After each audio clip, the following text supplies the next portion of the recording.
how we have been able to achieve this 20% target. When BJP came into power and Mr. Narendra Modi took over as the Prime Minister of the country, within 6 months, he understood that this is a great opportunity for the country. How this new capacity has been created. Most of the additional capacity has come up in the grain-based. Demand side for the current year, 12 billion litres, out of which 10.5 billion litres has already been tendered for. So on one side, you're binding me, on the other side, you're not allowing me to sell to anybody else also. So that has to be relaxed in due course. Ethanol is a very good oxygenate. It has about 30-35% oxygen. So that oxygen, when put together with the petrol, helps the petrol burn much better. Battery plus flex fuel, ethanol flex fuel vehicles was the least polluting car as compared to even EVs. EU imports around 2 billion litres of ethanol. Don't you think it should be part of the trade deal, or is there any export opportunity? Because India has a stand, I think earlier, that we don't want to import and export. Ethanol is not part of the EU-India deal. There are two countries which have recently announced that they would be actually blending 10% ethanol with petrol.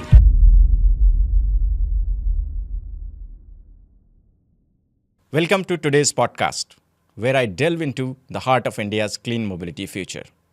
India is at a defining moment in its energy transition. While EVs dominate headlines, another quiet revolution is happening at our fuel pumps: ethanol blending. But is ethanol a temporary bridge, a long-term solution, or simply a policy necessity? Today, I unpack that with Mr. Avinash Verma from Eastern India Biofuels Private Limited. He is also a former bureaucrat and DG ISMA. Welcome to the show, Avinash. Thank you very much, Avinash, for joining the show. My pleasure, totally. The ethanol story, Avinash, I am going to decode with you today because I could not see any better person than you. That's why I have requested, and I'm really glad that you have agreed to discuss with me. Avinash, first I will talk about some of the numbers. I was looking at the data like from ethanol supply year 2013-14. The blending percentage was really very low, approximately 1.53%, which went up to 5% in 2022, 10% in 5% I believe in 2020, and then 10% in 2022, and it became really 20%, which was the target. In 2025, approximately we are at this stage wherein we are meeting a 20% blending target. Right. In my opinion, when I started tracking this industry, meeting even blending percentage of 20% and sustaining is something I wanted to know. So I just want to first hear the story of entire progress in last few years, and how we have been able to achieve this 20% target, what worked and what challenges are still there. Yes, if you permit me, I'll go back to my government days. Please. Between 2005-2010, I was working with the government in the Department of Food and Public Distribution as director. And in 2007, when there was a big crisis of surplus sugar production in the country, and the sugar industry was really facing too much problem of depressed prices and surplus sugar and sugarcane. In 2007, the government took a decision to encourage ethanol. Okay. And that is the first time that we brought in a fixed pricing policy as part of the government and decided to blend 5% ethanol with petrol. But between 2007 to 2014, I would say, there were many flip-flops in the policy. Okay. Because we were using molasses, which is a byproduct of sugarcane, to produce ethanol, which was already being used by the chemical industry or the liquor manufacturers. And therefore, there was a lot of protest from those two sectors. Because obviously, the raw material price would have gone up if a third demand actually came up. So there were many changes in the policy, sometimes a fixed pricing policy, sometimes a tender policy. And therefore, it did not really take off till about 2014. Plus, the sugar industry was facing problems of a cyclical sugar cane production, in which sometimes 2 to 3 years you had surplus, then in 2 to 3 years you had a lower production. and therefore they were also not really able to supply enough ethanol. But when BJP came into power and Mr. Narendra Modi took over as the Prime Minister of the country, within 6 months, he understood that this is a great opportunity for the country. And he said, I will have a fixed pricing policy. And if the Prime Minister says that, then obviously there is a lot of confidence within the producers, within the stakeholders. And that is how, and I believe after that really took off. Because then the oil companies also came on board. And that is how, and then we tried to explain to the government that we need to increase the production capacity in the country. Because we certainly believe that there is enough sugarcane and molasses in the country to take care of the demand. So that's how it started growing from 2015 when a fixed pricing policy came up. Then in 2017 or 18, the government realized that if we want to scale up the blending percentage, sugarcane alone may not be enough. And then they said, let's look at alternate feedstock like maize or broken rice or damaged food grain. And that's how you suddenly from 2018-19, you had the multiple ethanol fixed pricing policy. You would know that there are 6 prices, 3 for the grain-based and 3 for the sugarcane-based. Yeah. If you can just explain the fixed pricing model and how it is better than the earlier pricing model. See, the earlier pricing model in which the oil companies used to float a tender and asked for prices from the sugar companies or from the ethanol manufacturers, obviously there was a lot of competition. And when you have competition, then to decide who to give the order for a public sector company becomes slightly difficult. Who becomes L1? Because it is not that 5 or 6 companies are there. There are something like 200 or 150 companies. And therefore, 6 months of the year used to be taken just for negotiating the price. And then only 6 months was left to supply. So it didn't really happen. And you had, if I may say so, a kind of a reluctant buyer there really. And therefore the program did not take off.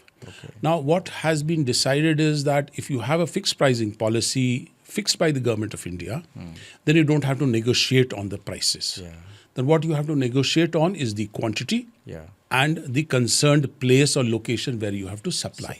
And that is what was happening. And once the negotiation on price was over, so it is taking about 15 days or 20 days really to finalize the orders. So it was faster. And then we had got about 12 months after that to really start supplying the ethanol to the oil companies. So that is a huge advantage. Second is the message that came from the government that the fixed pricing policy will be directly linked to the raw material price. Because raw material is what? Sugarcane, maize, paddy or broken rice. So these are also kind of controlled by the government.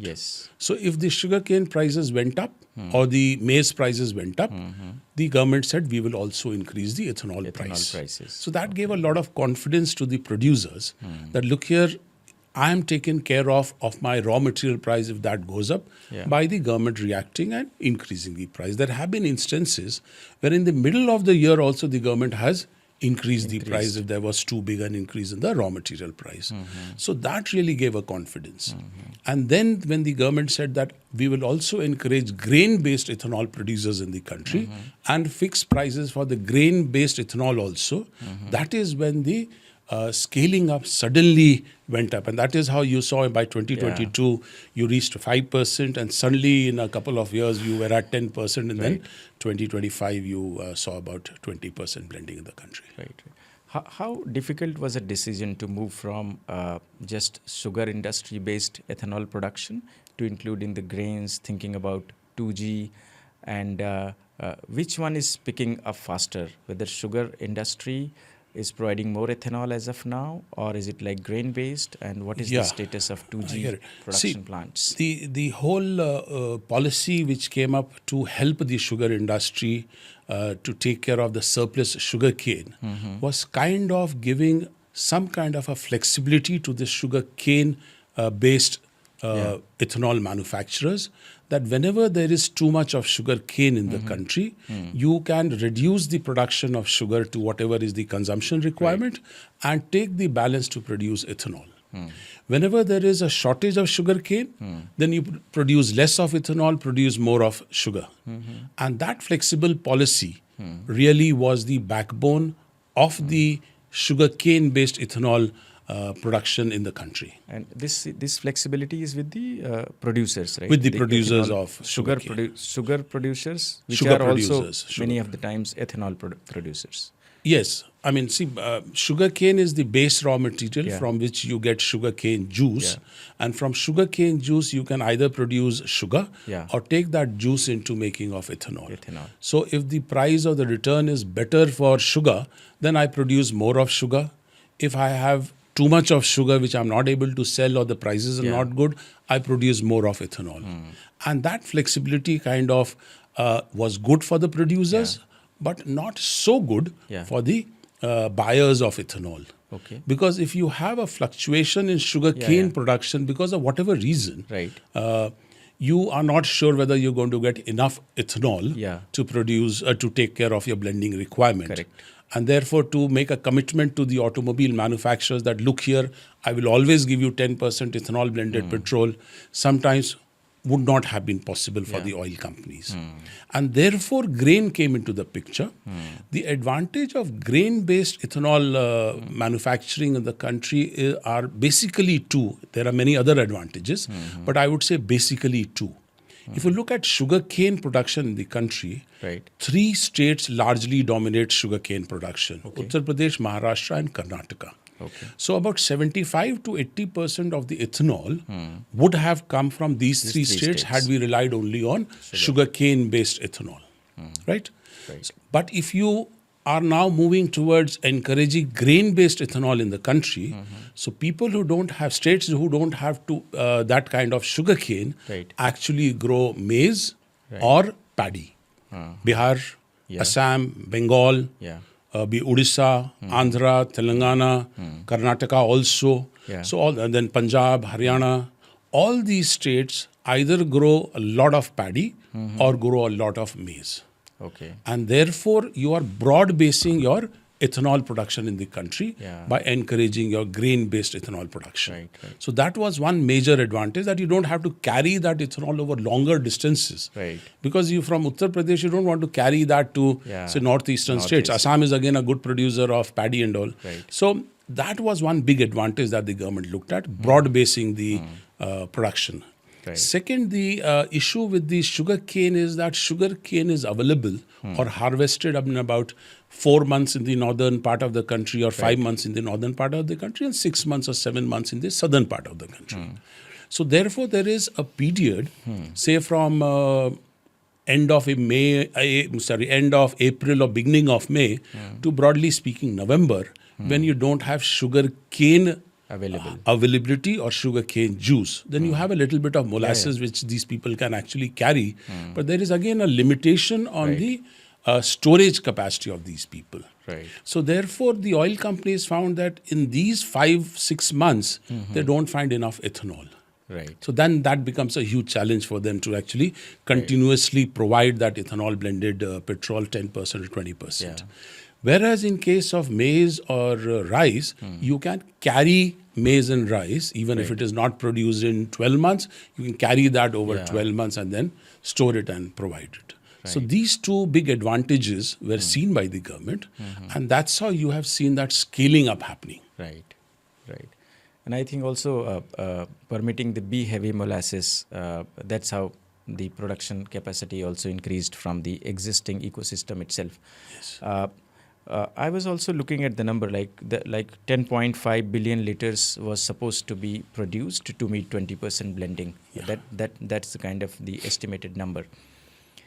If you break down that number in terms of how much new capacity was supposed to be created, so if I remember correctly, around 2.41 billion liter was supposed to be additional capacity building from sugar industry, and around 4.8 billion liter from grain-based new capacity building was supposed to. And I remember one of your statements. This is the Niti Aayog numbers, I guess. Yes. When you said even if the announced 50% of the announced projects become reality, this number can be achieved. So I just wanted to go a little deeper and understand how this new capacity has been created and which part of the country. Because as you said, if it is grain based, then local supply can happen anywhere. But if it is only sugarcane based, then you have to spend a lot of money on the transportation also. So if you can just let me know about how the capacity building has happened and whether it has happened in a big way. It has happened in a big way. That's why you're looking at a surplus ethanol production capacity in the country. Most of the additional capacity has come up in the grain-based. Okay. But that does not mean that the sugar cane-based ethanol capacity has not come up. They have also developed ethanol capacity. Now, there are three kinds of capacities, if I may say so, which has come up. One is grain-based, the other is sugar cane-based or molasses-based, and the third is dual feed. What is dual feed? Yeah. Dual feed, lot of sugar companies, as I mentioned, that if they have a distillation capacity, because of the availability of sugar cane, juice or molasses, they are able to run their distillery for 6 months, 7 months, 8 months or whatever. So 4 months, 5 months, their distillation capacity was remaining idle. Okay. Then what the government did, they said that, look here, if you are able to kind of increase or add a capacity to the existing distillation plant to bring in, say, grain, maize or rice into the same distillery, because after fermentation, the whole process is the same. Right. So you already have a capacity to take care of 80% of your production. Okay. So you have to just add a line for crushing the grain and then kind of taking out the starch. Once the starch is taken out and it converted into sugar, then the whole process is the same. Yeah. So a lot of sugar companies, at least I know most of them in Uttar Pradesh, most of the big companies, almost all I would say, the big ones, have set up dual feed capacities. Some of them have even gone into grain-based standalone distilleries also. So what has happened is a lot of grain-based, pure standalone grain-based ethanol capacities have come up. Largest, most of them have come up in Madhya Pradesh and Bihar because of large availability of maize and raw material in this part of the country. Right. Some have come up in even Jharkhand, Assam, then Uttar Pradesh, as I mentioned to you. Yeah. Then a few have come up in Odisha, Punjab, Haryana, and then in Telangana or Andhra. But you have also seen what has happened is a lot of distilleries which were producing only alcohol have also added a capacity to just purify the alcohol into ethanol. So a lot of existing alcohol manufacturers have also come into this game. Because I remember some big chemical companies were protesting against this whole program. Right. They themselves are now producing ethanol. That's great. Without naming them, really. Right. So if I can summarize the companies which were in the sugar production, obviously ethanol production, they also diversified into grain-based production, which you're calling as dual feed. And then standalone production plants also came up across different states of India. And it became really a massive capacity building. Yeah, true. On paper, India has built nearly 17.5 billion liters of ethanol capacity. Meanwhile, OMC demand stands at roughly 10.5 billion liters, suggesting a 7 billion liter surplus. Now, I think today also in the Economic Times, I was reading an article you quoted earlier, like 17.5 billion liter is something capacity which is already there in India, the production capacity, not the production really, but the production capacity.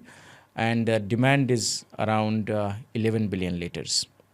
And today when I see the newspaper, it says 20 billion capacity building, 4 billion coming again, but the demand is only 12 billion liters.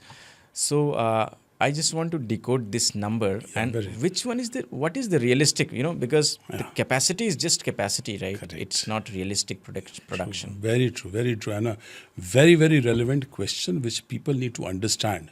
Because suddenly what has happened is everybody is kind of worried and they're not able to, they think the problem size is too big. Yeah. Now you need to understand the size of the problem and then only you'll be able to actually find solution as a policy maker. Right. Now, you talked about two numbers, 17.5 billion liters and 20 billion yeah. liters. I will try and address both the numbers. And thirdly, you're talking about the demand side. The demand side is not 11. Okay. The demand side for the current year is 12 billion liters, 12 out of which 10.5 billion liters has already been tendered for. And another 1.5 billion liters tender should be coming up in the next 1 month or so for the third and fourth quarter. So for the full year, the demand is about 12 billion liters. Okay.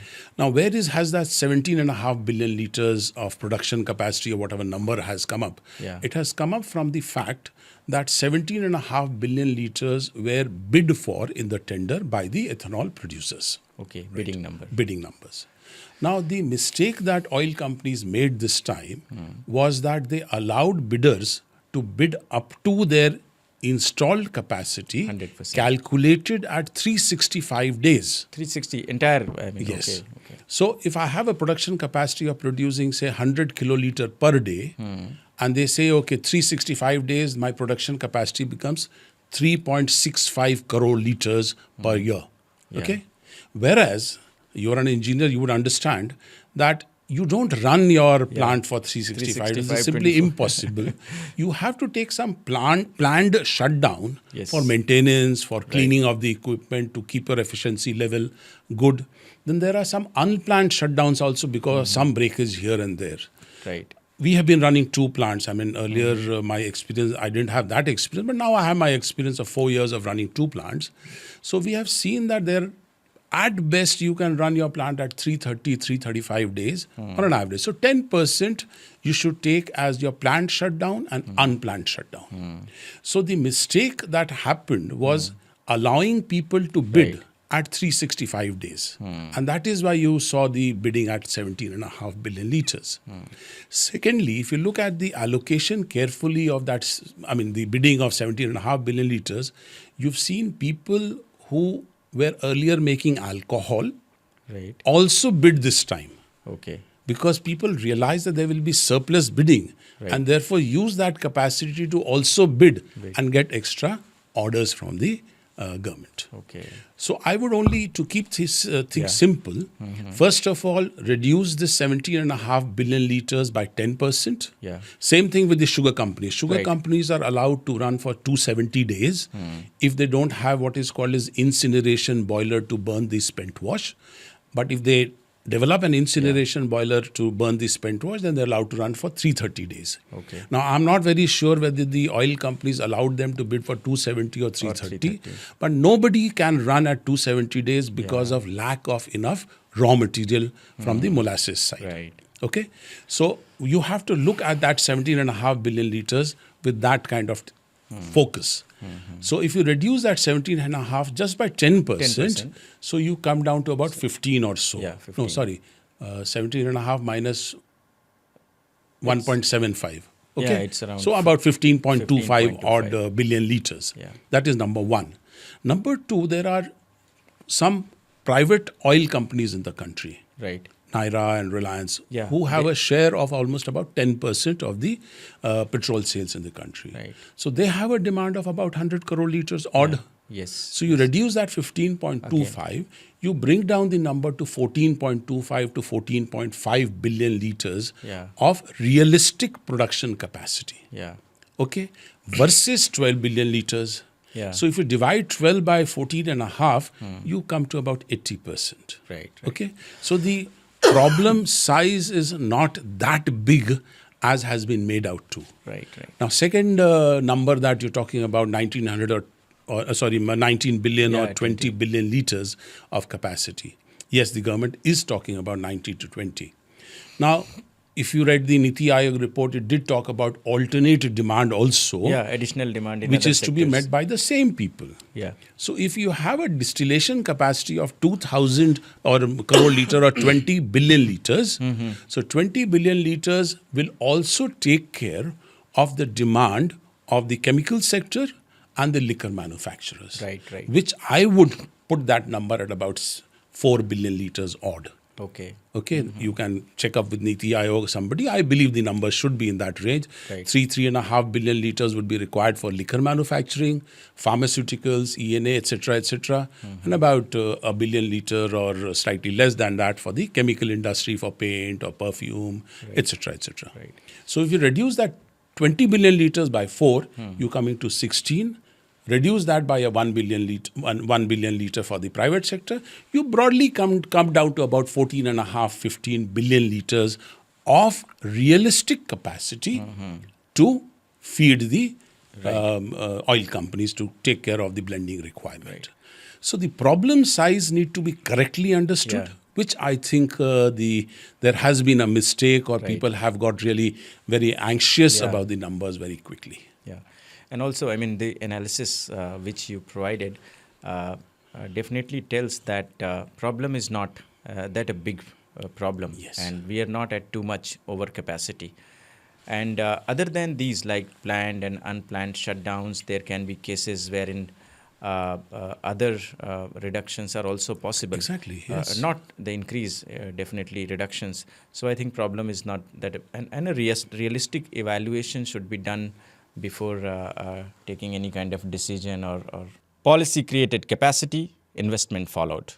Plants were built, but if procurement is only half of the installed capacity, we must ask, is the model structurally sound?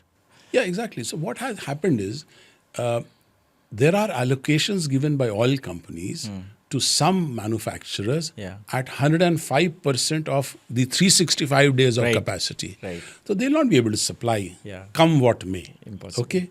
And then because of that, some people have got 40% or 50%. वो anomaly हो गया है. That is what is the problem. Yeah, that I wanted to bring that also in our discussion. Despite a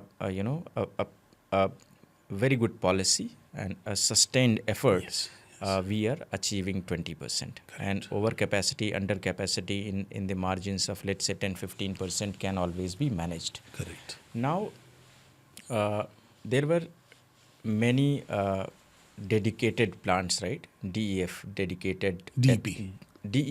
DEP, dedicated ethanol plants. plants were also set up, and people have invested in them. Correct. And now there are like 14 coming from Bihar out of how many established, but they are facing an issue of limited orders, right, in the range of 40%, 50%. So there is a lot of buzz if they are likely to be closed or what to do. So how this situation arrived, or what is the problem, I wanted to understand. Yes, I'm one of the units in Bihar. In fact, my unit in Jharkhand has also received only 50%. So, there was a change in the policy by the oil companies suddenly this year. It was a unilateral policy and nobody was informed. We did not know.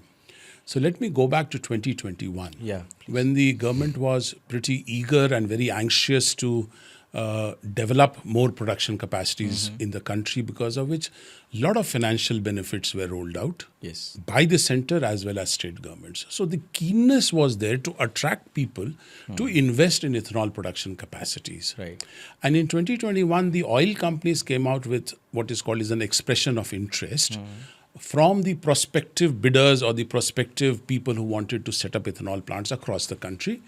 And they said that if I require X amount in this state, we will kind of develop X amount for that state only. But a lot of people, because of high availability of maize in, say, Bihar or Madhya Pradesh or Jharkhand being close to both the states, right, lot of and Punjab and Haryana. Yeah. So lot of many people actually bid in that particular EOI Right. and said that we want to set up. So there was too many people actually who wanted to set up.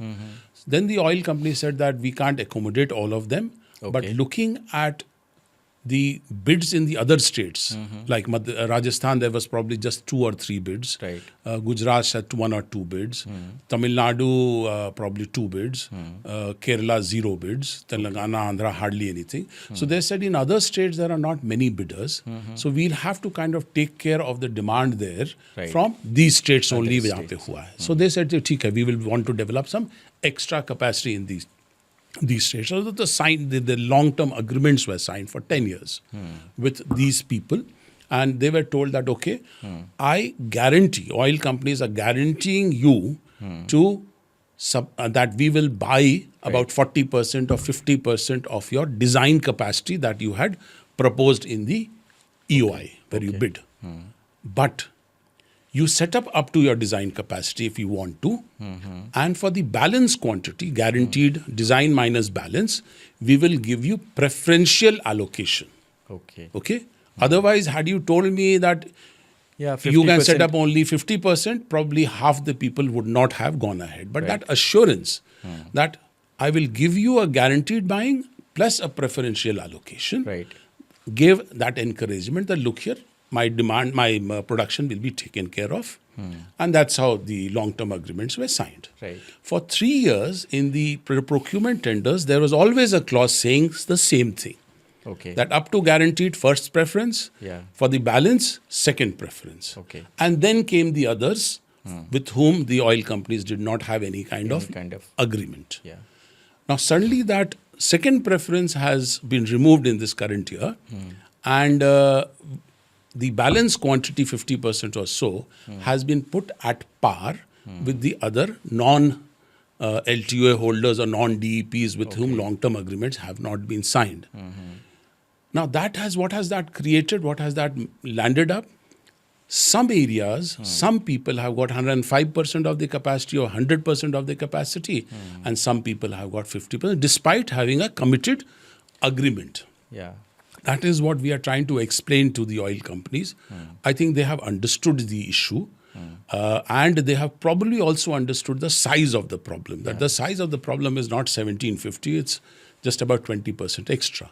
So it would have been a fairer and more reasonable thing to take care of everybody in the country and give everybody 80%. Everybody would have survived, because this problem is not going to continue forever. The demand has to increase. Demand will grow because of various steps that the government will take or is taking. And therefore, this was only a 1 year or 1.5 year problem, which has to be taken care of. I think this is a very good suggestion. Like 80% probably allocation to all kind of players could have solved this problem. Just last point on this topic, whether this single buyer, single production facility, this linkage is a good idea, or whatever commitments you have from oil marketing companies and remaining you can have some other options. Is that a feasible option? Yes, I mean, everybody would want to diversify and have another buyer also always. But the model that we had developed in the country by the oil companies or the government or by us also. So this long-term offtake agreement which was signed between us and the OMCs has a clause which says that all the ethanol that we produce has to be compulsorily given only to the oil marketing companies. I cannot sell to anybody else as per that clause. But the oil companies from their side are just giving us 50%. 50% commitment. So on one side you are binding me, on the other side you're not allowing me to sell to anybody else also. So that has to be relaxed in due course. So that is number one. To answer your question specifically, is a standalone dedicated ethanol plant, can that survive? Can that do well? Yes, it can do well. Because if you look at any renewable program anywhere in the world, be it Brazil or US also, they have all been handheld by the governments with policies which have been favorable. You look at solar or wind or hydro or anything for that matter, nuclear, anything.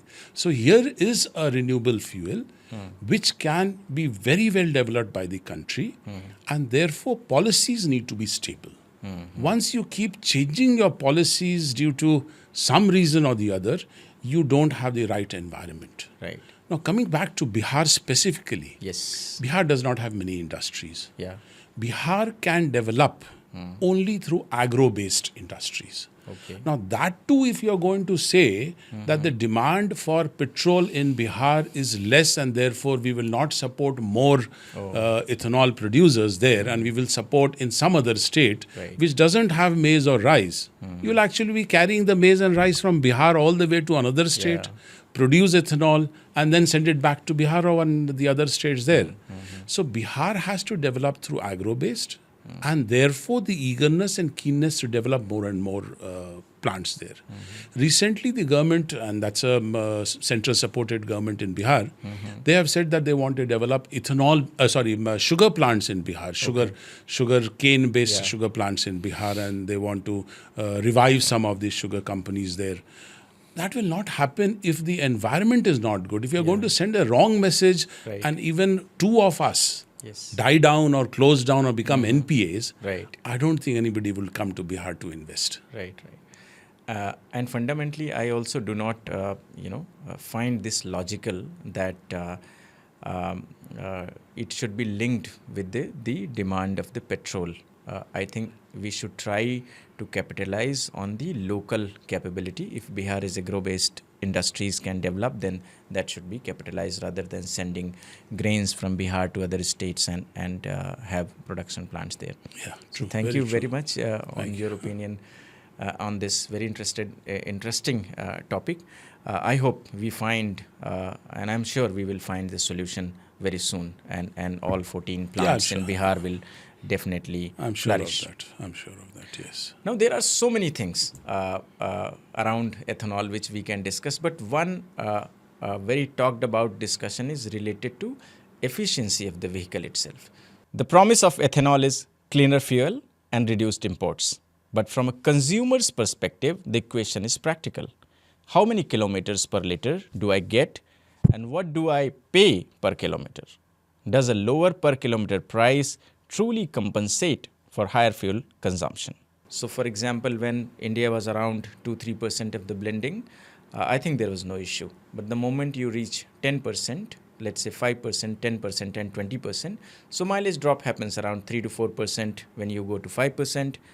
Maybe 5-6% when you go to 10%. In these numbers ranges, let's say around 20-25% if we go for 100% blending. So what I'm trying to say, there are some efficiency issues in the vehicle. So is this problem debated, and a possible solution which I believe can be in terms of either incentivizing consumers, having a different dispensing units, at least for E10 and E20. So is that happening, or what is the current situation? Yeah, I mean, very important question. We've seen some misunderstandings amongst the users of vehicles. So I hope through you I'm able to communicate some of the right points to all the consumers and users of vehicles. Let me add that ethanol has some very important characteristics which need to be highlighted and communicated to the users of vehicles. So first and foremost, ethanol has a lot of oxygen. Okay. And therefore it is known as a very good oxygenate fuel. Now when you burn your petrol in your vehicle, we used to add an oxygenate to the petrol, and earlier it was MTB or ETB, and that was added to improve the burning of petrol within the engine. So there was an additional cost on top of the petrol. Now ethanol is a very good oxygenate. It has about 30-35% oxygen. So that oxygen, when put together with the petrol, helps the petrol burn much better and much more efficiently within the engine. Okay. And therefore, ethanol reduces tailpipe emissions. Great. Okay. There was a study of IIT Delhi sometime back, a few years back, I would say, which ran on 0% ethanol, 10% ethanol, 12% ethanol, and which established that up to 10% ethanol blended petrol improves your mileage because of the ethanol burning your petrol much better within the engine. Wow. So 5%, there was no complaint by anybody because it was giving extra mileage. 10%, I would say kind of okay or slightly improves. So they did the test not only on 4-wheelers but on 2-wheelers of that day, and they came to this conclusion. There is a study which got conducted by the Ministry of Heavy Industries, Government of India, and I think IOC Research Center did that study, which established that up to 13 or 14% ethanol blended petrol, there is no drop in the mileage. Okay. Okay, that is number one. Number two, yes, when you cross that 13-14% and you reach 20% or more, because of the lower calorific value or lower energy in the ethanol, which is because of the extra oxygen, you reduce the mileage. Okay, the mileage gets about 2%, 3%, or 4% lower than what you would have got if you had used 10% or 12% ethanol blended petrol. Yes, that is very true. Your mileage goes down. But look at the other positives that ethanol gives to your engine. Ethanol also has what is called as a very high octane rating. Now, what does an octane rating do in the engine? It reduces that knocking in your engine when you start, jo gargad ka awaaz aata hai, that actually affects your engine. What is the ethanol rating of pure petrol? It is in the range of about 85 or 86. So what the oil companies do world over is increase that octane rating from 85, 86 to earlier it was 91 in India, now it is 95, I believe, octane rating. So that octane rating of 95 reduces the knocking in your engine and increases the life of your engine. Right? This is anybody, any mechanical engineer or any automobile manufacturer will tell you. Now, what is the octane rating of ethanol? 105 and 106, in that range. So when you add ethanol, then your octane rating automatically improves. How do the oil companies increase the octane rating from 85, 86 to 95? They add what is called aromatics, benzene, toluene, and xylene. All these three are chemicals manufactured somewhere, okay? So you add these aromatics to increase your octane rating. So number one, there is chemical coming into your in your engine along with petrol, right? There is a cost. The cost of aromatics also increases the cost of petrol. Now here is a natural product which has been produced from crops. Okay. Instead of chemicals, you're putting ethanol, which automatically increases your octane rating to 92, 93, whatever that mathematical formula is. And then the need to add aromatics reduces substantially. So number one, it reduces your cost. Number two, ethanol helps increase the longevity of your engine. So this needs to be properly understood by everybody. Unfortunately, the people who should actually be communicating or educating all of us has not been doing that. So that is what is missing, and unfortunately, people like us don't know the correct facts about ethanol. So this is something very important that we need to understand. So up to 12-13%, there is no mileage efficiency drop. Yes, it has been established by the Ministry of Heavy Industries. Right. And up to 20%, maybe 3-4%. But there are other benefits also in terms of improving your octane rating. It's a clean fuel. If the prices are lower, that reflects into petrol pricing also. Let me ask through you to the consumers. Now, we all know that ethanol is a green fuel, renewable fuel. It reduces pollution. It improves your octane rating, etc., etc. Now in Delhi, we live in Delhi, jahan pe the AQI went up to 500 plus. And I'm told 25 to 30% of the pollution is through our vehicles. 25%, right. So, but we will go to the doctors. Mera health खराब हो जाएगा, मेरा life खराब हो रहा है. मैं medicine के लिए पैसा देने को तैयार हूँ, but I'm not prepared to pay that extra 2 rupee or 3 rupee. I mean, 3% mileage drop at a price of 95 rupees is how much? I mean, 5 rupiah, 7 rupiah per litre. So we are not prepared to pay for the environment. I mean, we are socially conscious people. So we need to also understand from that point of view. Let me just give you one number. Brazil. Brazil is the leader and the pioneer in ethanol. So there you have vehicles which can run on 0 to 100%. Yeah. So the average petrol ethanol consumption there is 47% is the ethanol and only 53% is the petrol. Whereas in the state of Sao Paulo, which is the major producer of sugarcane and sugar there, Right. the percentage is 67% ethanol and only 33% petrol on an average. Okay? 67%. Ethanol. And what is the AQI in Sao Paulo? 15, 15 only versus 500 in India, in Delhi. So ethanol, jitna percentage badhayenge, that's going to really help us in controlling some pollution. Right.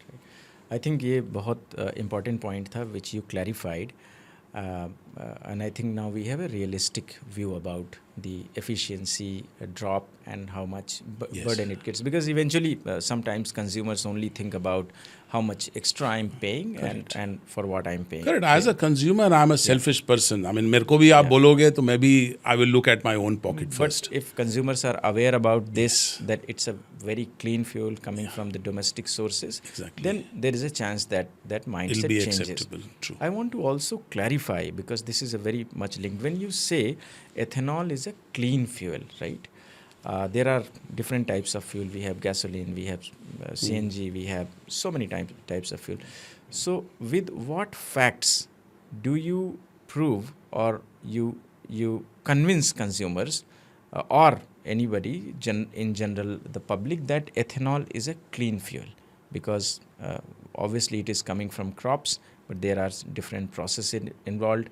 If you compare from well to wheel, whether this is really a clean fuel, if you can just clarify this doubt of consumers also. So very correctly mentioned. I mean, if we are looking at a particular fuel, we should look at well to wheel right throughout the process. Right. First and foremost, I mean, these all ethanol comes from crops. Yes. So that itself is through photosynthesis, you'll be actually taking away a lot of carbon No mining, dioxide. nothing. Yes. So there's no problem. If you talk about CNG also, it's a fossil fuel. Yeah. Your petrol is a Gasoline, fossil yes. fuel, your diesel is a fossil fuel. Yeah. Now, as I mentioned, ethanol has a lot of oxygen, and that obviously helps in it getting better and more efficiently burnt within the engine. Right. So if you burn something much better within the engine, obviously the tailpipe emissions will be much lower. And that is established. I don't have to establish that fact. Now, as compared to that, if we compare and say EVs, battery, okay, so wherever you want to run EV and compare that with, say, ethanol blended petrol, EV will certainly have a much better pollution control or less emissions, obviously. Yeah. But if you look at the well-to-wheel story of EV, now EV in India, if you're talking about plug-in electric vehicles, where is that electricity being generated from? Yeah. So fossil fuel based. So if you really break that down, petrol, I mean fossil fuel, then you have CNG. Yes. Okay. So if you combine all these coal, so coal, petrol and CNG, if you combine all these three and then look at the electricity which is generated in the country, it comes to almost about 70 to 75% of the electricity which is generated, that those are generated from fossil fuel. Yes. So you are polluting somewhere else to give that electricity to us to charge the electric vehicles. Right. So if you compare that well to wheel, Yeah. I mean, obviously you score much better for ethanol than electric vehicles. Right. Great opinion. I mean, the source itself is clean, and in the process, obviously, you emit, but the tailpipe emissions are also less. So I think if you compare well-to-wheel emissions, definitely ethanol is very well placed, in entire alternate powertrains or the alternate powertrain strategy what any government should adopt. Is India choosing a single technology pathway too early, or should our clean mobility strategy be broader, balancing EVs, ethanol, and hybrid technologies? Correct. You mentioned 2 points, Avinash. One is about emissions, and second also you talked many times that these are domestic sources. Correct. But when we move to other powertrains, be it electric vehicles, be it CNG, or you have gasoline vehicles, sources are not domestic. No, not at all. Higher percentage, even in CNG, more than 50% is now imported. Obviously, we are diverting the domestic sources to at a large extent to feed into sales to vehicles, but still more than 50% is imported. Oil 85 to 90% many of the times are imported, wherein ethanol is all domestic. So my question is, now in strategy building, whether it is CAFE benefits or other benefits, tax benefits, generally EVs are the limelight as of now. So 5% GST rates are given to EVs. What do you think? What kind of synergy should be there in different powertrains? Should hybrid FFVs or ethanol-based vehicles should also get some benefits in terms of taxation, or it's okay to be focused on electric vehicles? You got the right thing in your mind, and that is what we should actually be doing. Why? Brazil has battery FFVs, hybrid flex fuel vehicles. Right. I own one Toyota Camry for the last 7 to 8 years, which is a hybrid battery and petrol. Yes. And when you start it, शुरू में जब मैं start करता तो start करके पता नहीं चलता start हुआ कि नहीं हुआ. It's an amazing vehicle. So it used to start and then run in a battery. The battery which is जो सामने में रहता जो start करने वाला, I had to change it after 3 years. But the battery which was actually running the car, I had to change it after 6 years. So the life of that battery is long. Now, what is the advantage of a hybrid FFV? Yes. Hybrid petrol जैसे है, till about 40 kilometers का speed पे, it is running on the battery. Right. The moment you brake your car, Right. your battery gets charged. Yes. So it's not a plug-in battery. Yeah, That is regenerative. number one. Number two is your obviously average of fuel consumption is much lower because in Delhi, a lot of the time you're actually running at 30, 40 kilometers per hour. Yeah. Only if you move out, then you are actually Yeah. running at a higher speed. So, number one, it is not a plug-in battery. So you don't have to charge your battery through that polluted electricity generation. Right. And it gets automatically charged. So you don't. Second is you don't have to bother to look at an infrastructure or a charging point either. If you're living in a multi-storied building, you don't have to look for No a anxiety. charging point or anything. Or if you're traveling long distance, it gets automatically charged. Right. So you can run your vehicle over longer distances. Thirdly, not only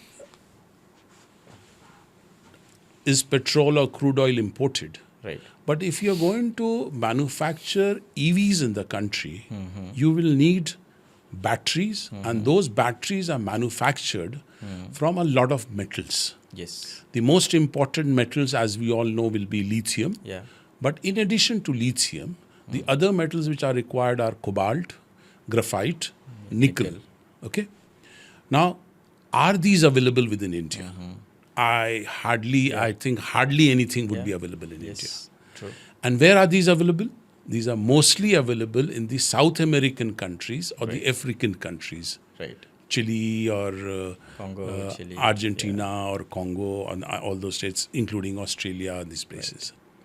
So when you are going to manufacture batteries in India, excellent idea, but those metals will have to be imported. Now I'm told, one expert was telling me that most of these mines in these countries, Africa and South America, are now owned by the Chinese. Yes. True. They So invested once, long time back. exactly. So once you are going to import these batteries, you will become more or less dependent on the Chinese manufacturers of the Chinese mines. Okay. Now, that is my third point that, as you correctly mentioned. My fourth point about EVs versus hybrid FFVs is that EVs don't have many moving parts. Right. Okay, it has something like 25 or 30 moving parts. Right. Whereas A normal ICE vehicle will have something like 2,000 moving parts.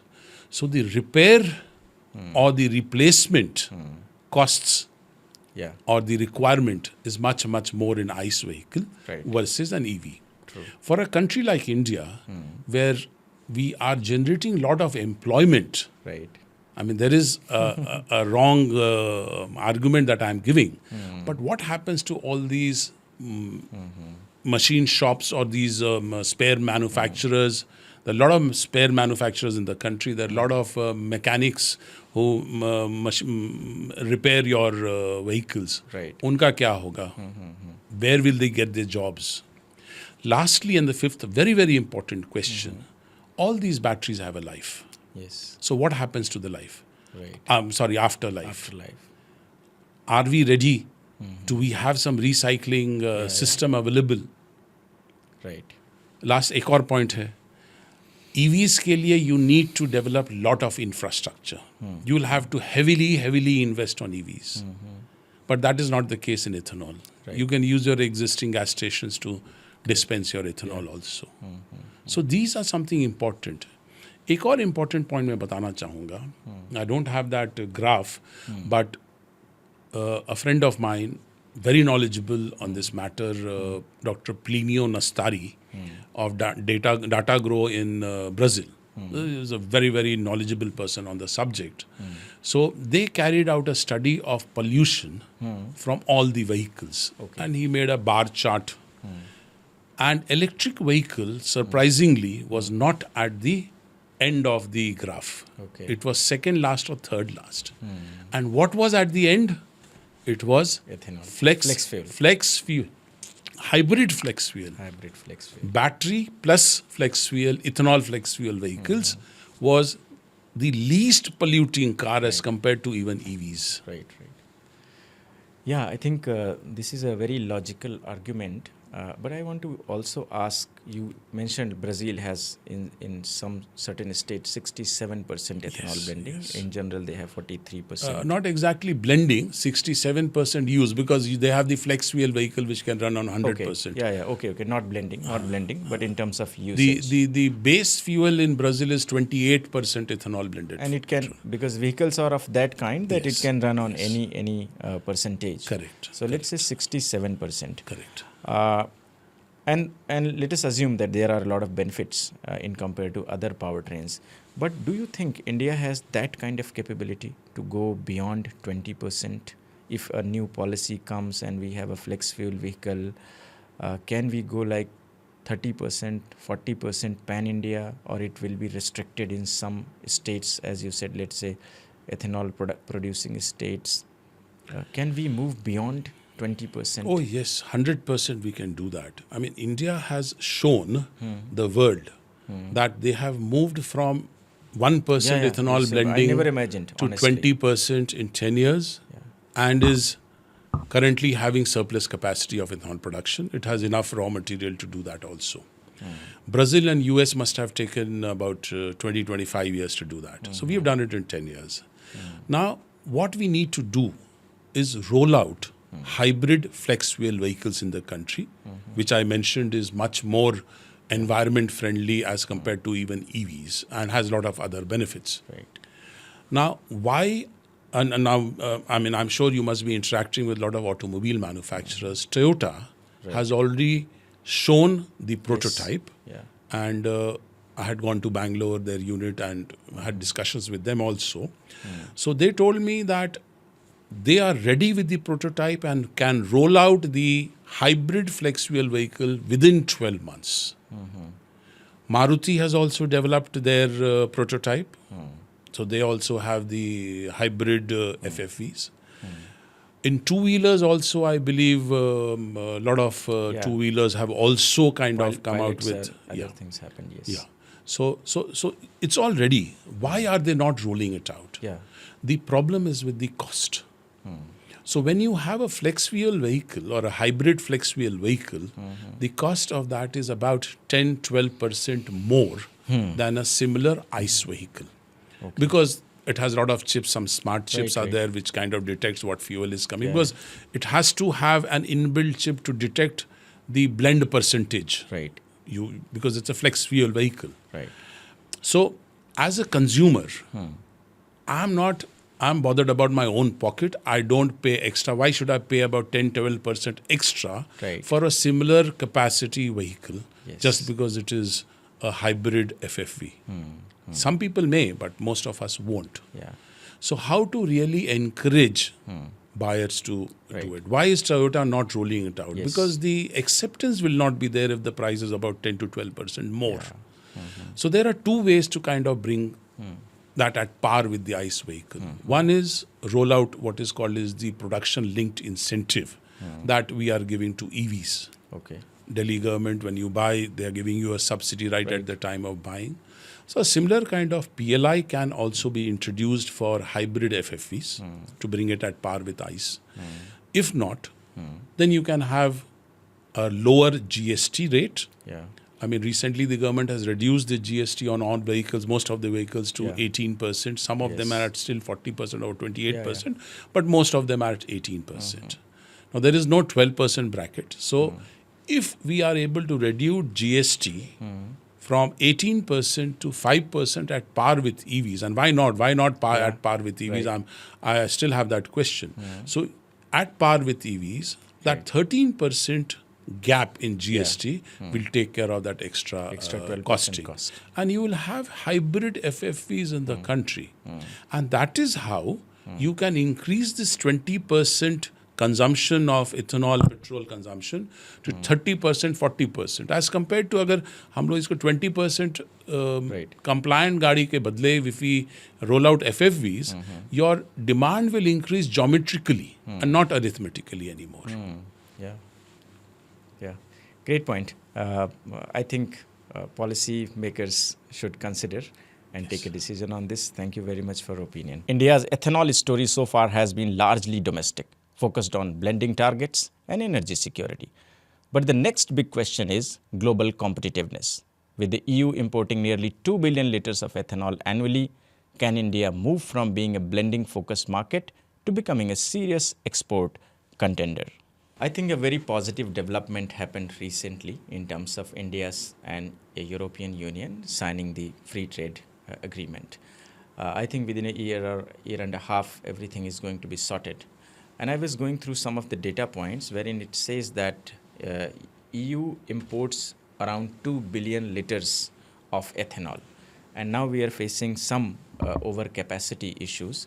So, and they are also importing it from countries like UK, US, Pakistan, Ukraine. So don't you think it should be part of the trade deal, or is there any export opportunity? Because India has an stand, I think earlier, that we don't want to import and export ethanol. So what is your opinion on that?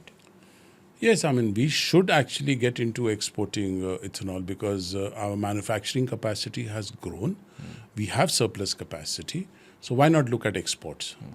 Unfortunately, we may not be as competitive as, say, US and Brazil because our raw material cost, because we pay slightly higher to our farmers, poor farmers, and therefore we may not be competitive. So it has to be some kind of a deal between countries at the government level, I think, or the oil companies can take that burden of exporting ethanol. As far as EU is concerned, the little bit of information that I have, I think ethanol is not part of the EU-India deal. So therefore, India may not get the advantage of zero tariff exports of ethanol to EU. But if countries like Brazil, US, UK, and Ukraine, and even Pakistan are able to export ethanol to EU, I mean, I am sure the government of India could actually convince EU to do something for India also. And even if we export something like 1 billion liters out of that 2 billion, should be good for us. Having said that, you asked me the second question whether there are export opportunities for India anywhere in the world. Yes. There are two countries which have recently announced that they would be actually blending 10% ethanol with petrol. Now, till such time they develop their own capacities to do that, India should quickly get into the whole scheme and start negotiating with them to export ethanol. One large country, Indonesia, which is one very large country, has announced 10% ethanol blending with petrol. Now, India imports a lot of palm oil from them. Yes. So there is a negative kind of import from there. So why can't India negotiate with Indonesia? And Indonesia and India happen to be very friendly countries. And look at getting a good size of that cake. Yeah. Because 10% ethanol blending would mean something like even 10 billion liters of demand from there. Yes. So if we are able to get a pie of that very big cake, we should actually look at Indonesia. Because when I was working with ISMA, we did export sugar by negotiating at government-to-government level. So if we were successful about 5-6 years back, exporting sugar exports into ethanol into Indonesia. I'm sure we can do the same thing for ethanol to Indonesia. The second country is again a very close neighbor of ours, Nepal. Nepal has also recently announced that they want to do 10% ethanol blending with petrol. And Nepal happens to be very close to the three very important ethanol producing states. So the distance is hardly there. So the freight cost will be hardly there. And I don't think any country can compete with us as far as ethanol prices are concerned from India exports to Nepal. So these are the two countries which I think are low-hanging fruit, which India should immediately grab and take that opportunity. That's great. I think one more positive point with these two countries is they are very near to India, and logistics cost and other costs are also going to be minimal in compared to if we think about EU.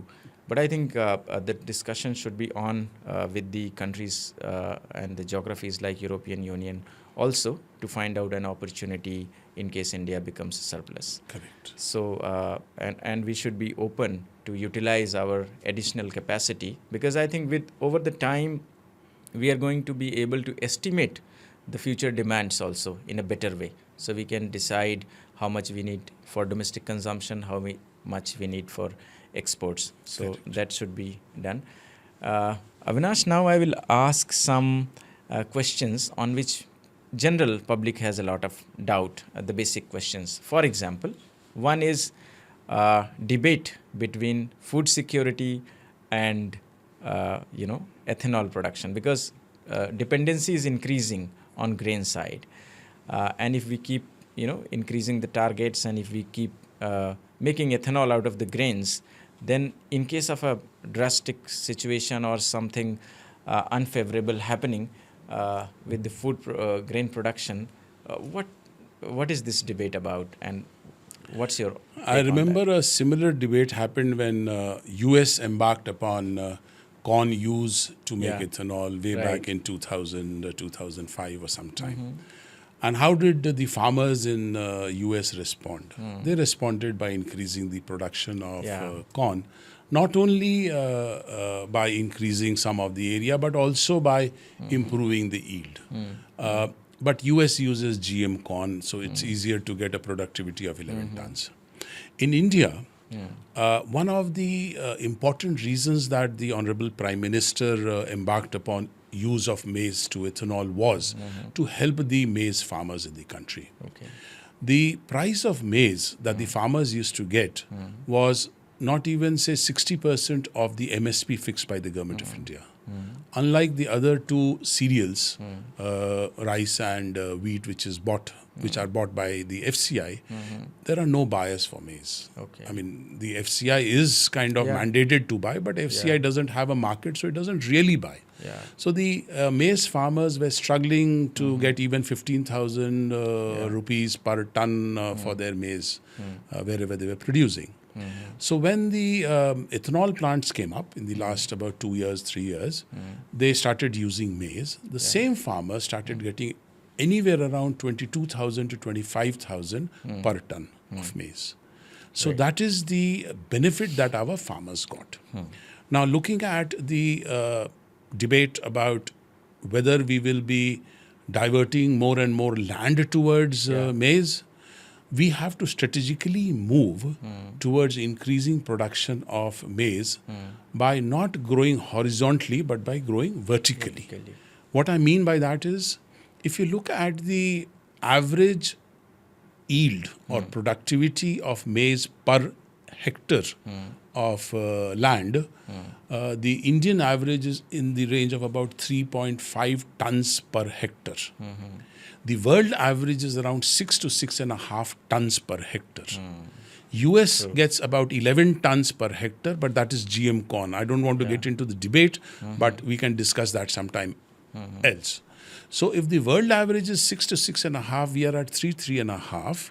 We have a lot of scope. Even Pakistan has an average of 5 tons per hectare. Now, if I look back at my own state, where we have set up our ethanol plant in Purnia, which is actually a maize belt. Yes. And the best maize in the country comes from that area in the northeastern part of Bihar. Okay.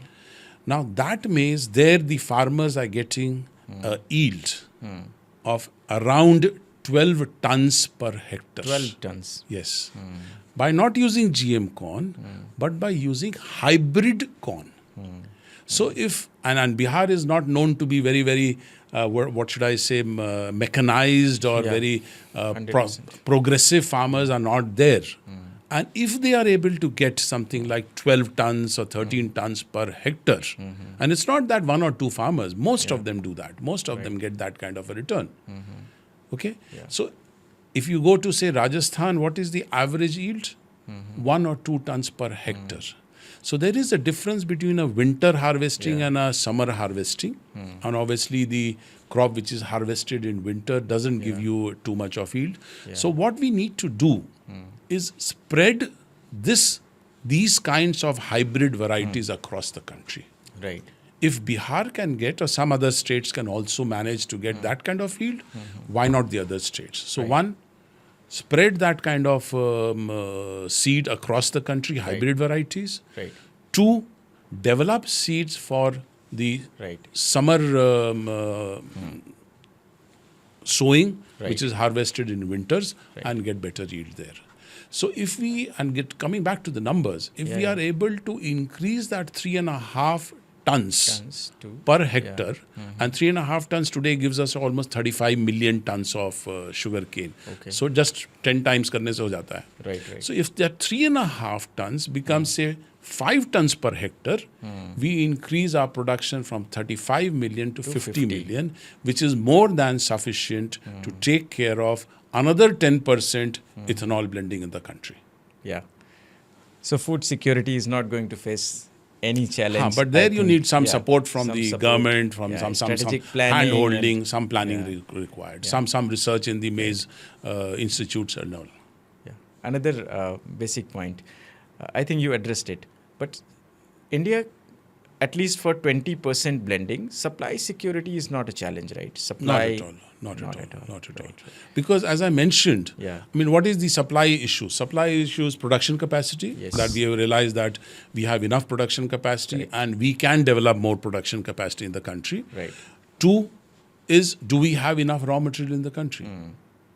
So we have, as I mentioned to you, productivity of maize to even 5 tons per hectare. We can go up to 6.5. 60. Look 70, at GM corn. I don't want to get into the debate, but I mean, that's how you can actually get better yield. Right. In addition to manufacturing import dependency and energy security, pollution control, etc., does this also helps in increasing the farmer income and employment in those areas? Yes, 100%. That's a huge benefit. You know, these plants would obviously be closer to the farm. So these have to be set up somewhere in the villages, in the rural areas. So it directly benefits growth of the rural area. Development of those areas will also happen automatically. And as I mentioned, when we set up our plant in Purnia in Bihar, we started our production in 2022 May.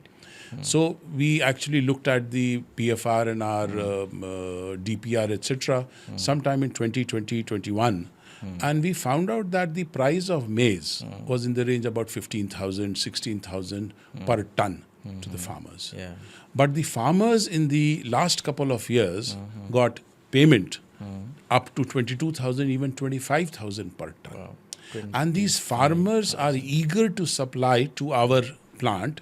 They bring in their maize in their tractors. They even wait for, say, 12 hours, 18 hours, छोटे-छोटे tractors मिला के बैठ के, because one, they are sure that they'll not get cheated Yeah. because we are our own wave bridge. We try to make payment to them within 3 to 4 days unless there is a problem with the cash flows, etc. So ethanol plants have really in India have come as a huge blessing to the farmers of maize. And we should all thank the Honorable Prime Minister for that. It was his personal decision Yeah. that maize वालों को support करो. Maize farmers गरीब हैं, Yes, उनके लिए yes. करना है. Also, I think he addressed the geographical issues also. Yes. Now, second, also you would know that employment in Bihar, the Yeah. job creation kahan hai? There's hardly any industry there. Very less. And industries will go from agri-based industry only. And the people who have joined my factory are 80% from that area. Wow.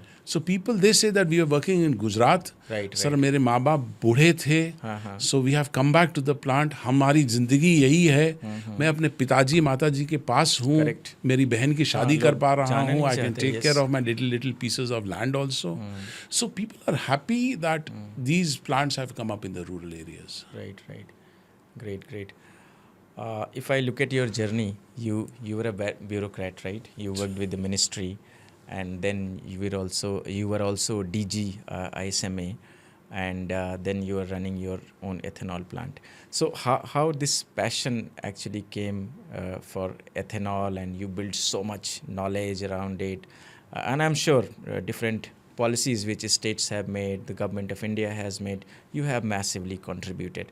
So how your journey transformed, I think towards the closing of the session, we should definitely talk. And then I will also talk about the challenges of doing business in different parts of the country. Yeah. I mean, I'm happy that you put that word passion. Yeah. So I'm very passionate about ethanol.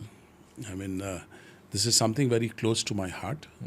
Way back in 2007, when there was a problem in the sugar industry, Right. that is the first time that policies came up on ethanol, and I was part of the government in the Ministry of Food doing that.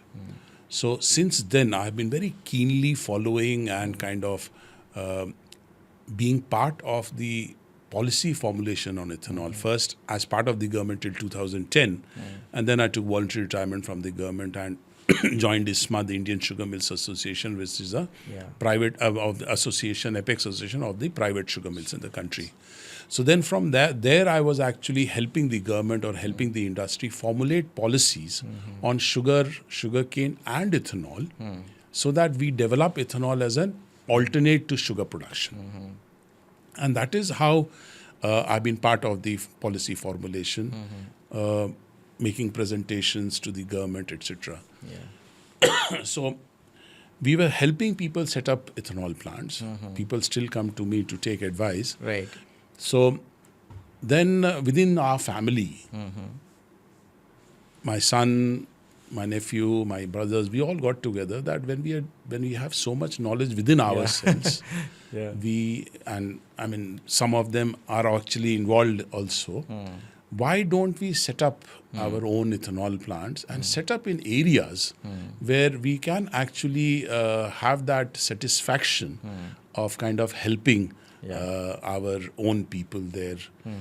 Because our plant in Purnia came into production in May 2022, and the Honorable Chief Minister Mr. Nitish Kumar said that he wanted to himself come and inaugurate, because it is one of the earliest ones. In fact, it is the first greenfield grain-based ethanol plant in the country, not only in Bihar. And most of the ethanol plants came up after 1.5 or 2 years after we started the plant. And then we set up the second plant in Bokaro. So it gives us a lot of satisfaction that we are able to do something for our state and for our people there. And if we are able to generate some employment, give some job and create jobs, and that is what gives us a lot of satisfaction. So it's been a nice journey from being a policy maker to actually advocating policies on behalf of ISMA, and then ourselves being on the other side of the table. Right. So, but the journey now is not as easy as it was earlier. Yeah, I'm sure. I'm sure there will be a lot of impediments. But I'm also very sure about the success, and I wish all the best for your facility. Thank you. This is also very important to go back and set up the businesses where it really matters. So, for example, in the places where you have set up, it has a potential to transform the lives of local people. That is Yes. also a big contribution. Huge. And as you rightly pointed out, Bihar has a potential of agro-based industry. And because there are limited industries, so I'm sure you must have faced a lot of challenges also. Yes, But yes. the moment you have, larger pool of industries, whether it is agro-based or any other kind of industry, those kind of stumbling blocks also starts reducing over the period of time. Correct. It has been a fascinating discussion, Avinash, you with so you. much. I have Thank been you. waiting for this conversation since long. I'm glad that you came on the show. I hope people watch this and take benefit out of it. Even it's really good for the policymakers also to have a look on it. Consumers to bust a lot of myths around the pricing, availability, security of supply, etc. I hope people watch and take benefit out of it. Avinash, any concluding remarks if you have? Thank you so much, Armin. I loved this discussion. I mean, it's always good to discuss with somebody having a lot of knowledge and interest in the subject. I saw the interest that you have. I'm sure you've done a lot of work before having this discussion with me. And I loved the discussion, enjoyed myself in sharing whatever little knowledge that I have on the subject. And I hope we all benefit and the government also looks at some of the issues that we are talking about, especially having a stable policy for all of us. Thank you very much, Avinash. Thank you Thanks so for much. joining. Thank you.